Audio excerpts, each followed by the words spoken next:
Hey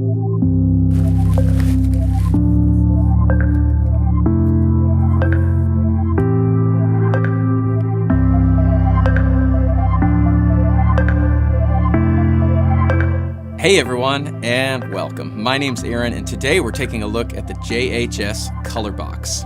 I'll be playing my 60th anniversary Telecaster through my Jackson Newcastle 18. And here is my clean tone.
All right, so the JHS Colour Box Preamp. I've wanted to try this pedal for a while and recently got my hands on one and stoked to kind of check it out.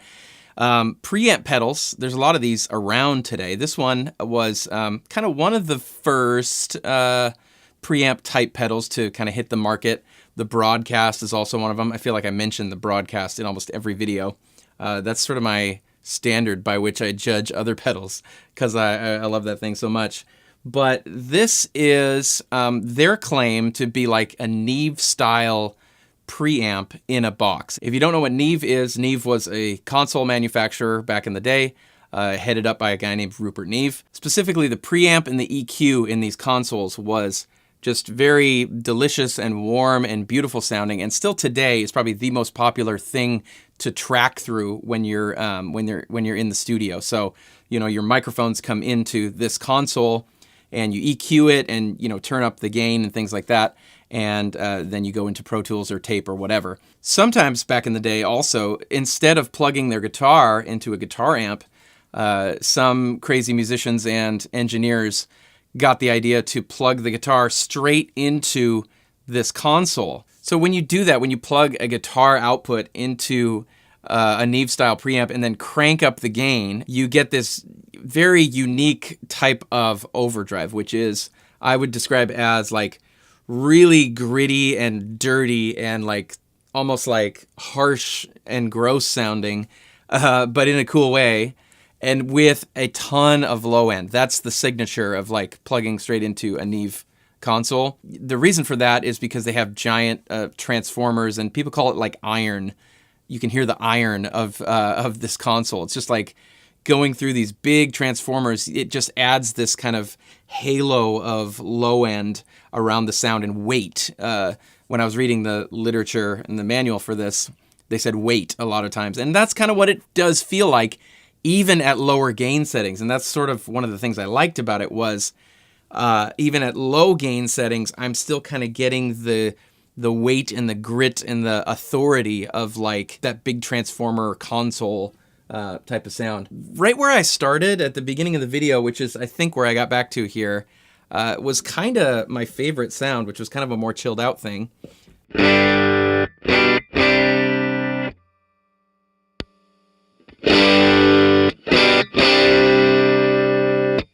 Also noticed it has a ton of top end. I would say it's more neutral with the treble here, tamed a little bit, at least to my ears.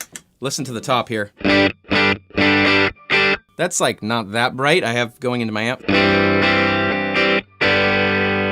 If I put the treble at noon here,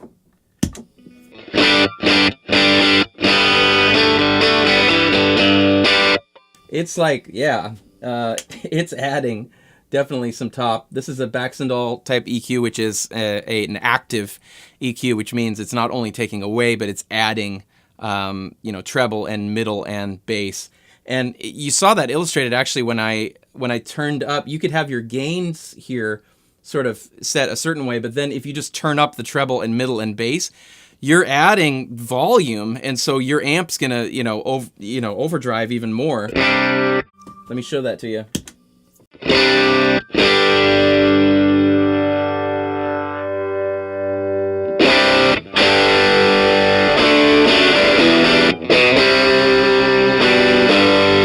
I like it's a very powerful pedal. It's a unique kind of grittiness that's in this thing. You have sort of your pre-volume, which is kind of like the amount of gain like going into the unit, the internal saturation. You can think about it like gain. You can think about this like gain and this like volume. And then this is kind of like even more steps of gain as you turn this up. So when this comes up all the way and then this pre-volume is like maxed out, it starts to get...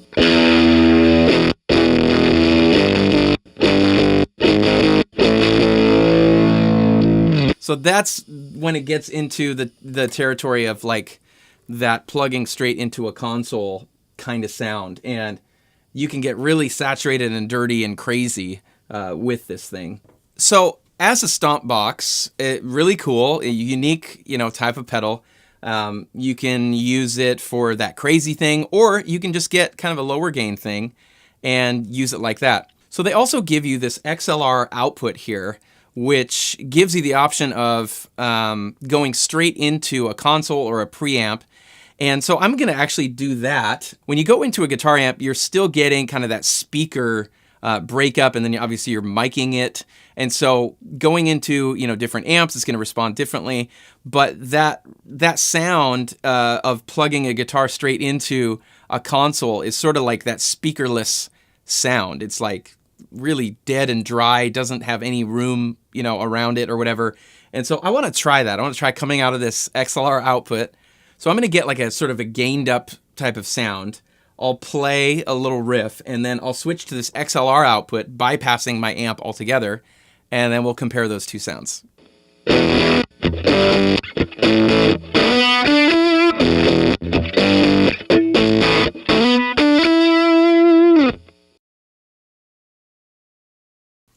Okay, so actually I'm going to try two different things. The first one is, right now I have the output of this XLR cable going straight into my interface, which is taking a line level input. I haven't changed anything, and this is what we get.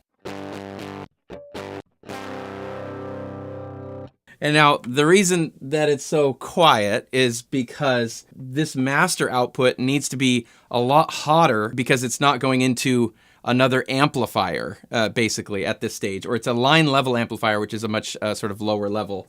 It's expecting a higher level. So I'm going to just crank this master here.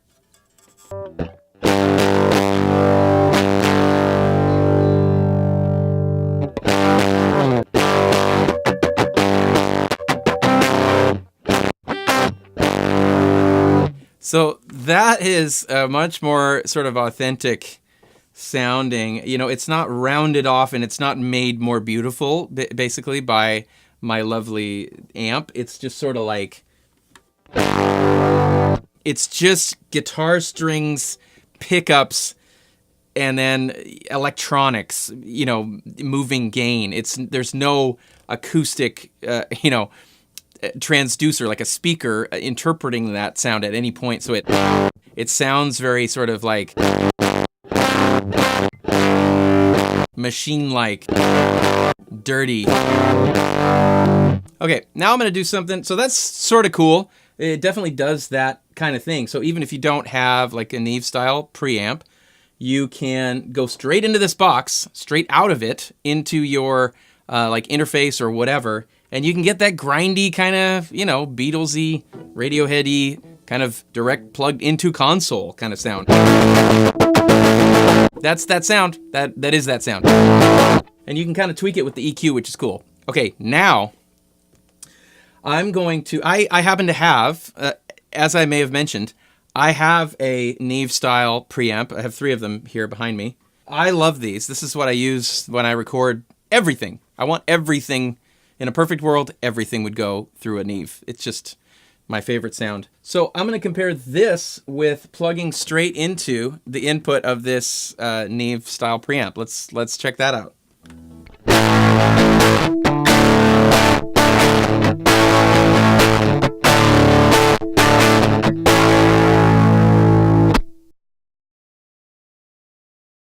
Now I'm in the Neve.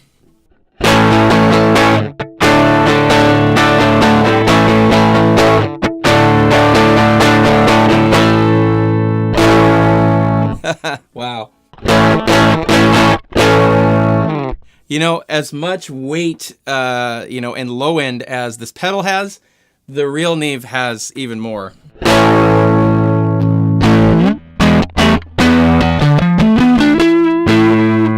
Let's crank it even more.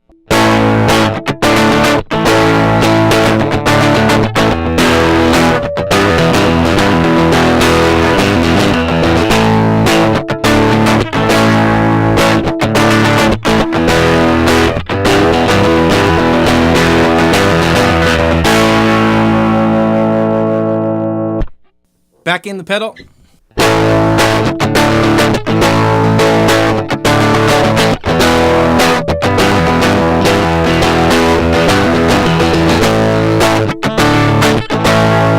Yeah, there's something magic about plugging straight in to the Neve. I would say it's even more, it's basically like this pedal, but it's one level up. It's like more low end, prettier gain altogether. It's just like this sounded like maybe a little papery after I went into the real Neve, but it really does a great job of doing that in just sort of like a pedal format. So for a lot more affordable than an actual Neve or even a Neve clone, you can kind of get that sound.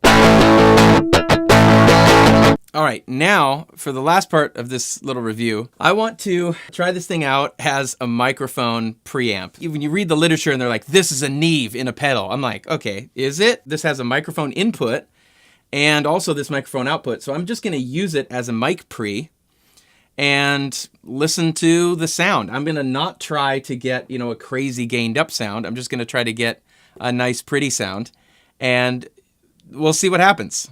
All right, so now I've got this little handheld mic hooked up to the input of this guy. I've got the output going straight into my interface into Pro Tools. So I've been talking into this overhead mic, and when I snap my fingers, we're gonna switch to this microphone.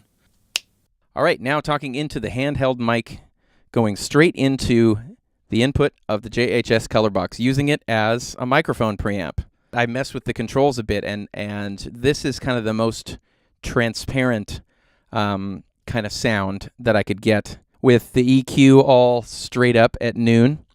And now I'm going to go into my Vintech Neve type of preamp and sort of match the amount of gain that I got with this thing, and we'll see how it compares. All right, now I am going straight into the input of my Vintech Audio X73i, which is a very good Neve clone preamp, and then going straight into my interface into Pro Tools. So this is a direct comparison with what you just heard. So maybe I'll just play them side by side. I'll talk here for a little bit, and then I'll go back to what I was saying before, going straight into the input of the JHS Colour Box, using it as a microphone preamp. And then I'll come back here again so you can kind of hear the difference. Maybe I'll go back one more time, going straight into the input of the JHS Colour Box, using it as a microphone preamp. And then I'll come back here one more time. I put it in the speakers just for a little bit to kind of hear myself the difference. And, it remains to be seen because I need to hear it back or whatever. But it sort of confirmed what I heard with the guitar, which was that the Vintech is a little smoother through the mid-range, is a little nicer in the top. It's a little sweeter. It's a little more pristine. It's a little prettier sounding. And the Colour Box is a little more mid-range pushed, a little bit more grindy. Basically, my conclusion is like the Colour Box is a good pedal format emulation of like a Neve style preamp. I think the coolest applications for it are plugging a guitar straight into it and then coming out of the XLR input straight into your interface. That really does give a good representation of what plugging into a console actually sounds like. And then my other favorite application for this is using it at lower gain settings into an amp. I like the way it sort of boosts and pushes and distorts. It reminded me a little bit of my Benson preamp, where it has that kind of American fizzy, sparkly top end. But really cool box. It's the Colour Box by JHS. People are confused sometimes by this pedal. A lot of times if you don't know what a Neve is or what that whole plugging into a console thing is, it's like people turn it up and they're like, what's it supposed to sound like or whatever. Hopefully this video sort of gave you some context around what they were trying to do with this pedal. So please let me know if you have any questions or you want me to try anything different with this pedal than I did in this demo. Would love to answer those for you. That's going to be it from me today. We'll see you all next time.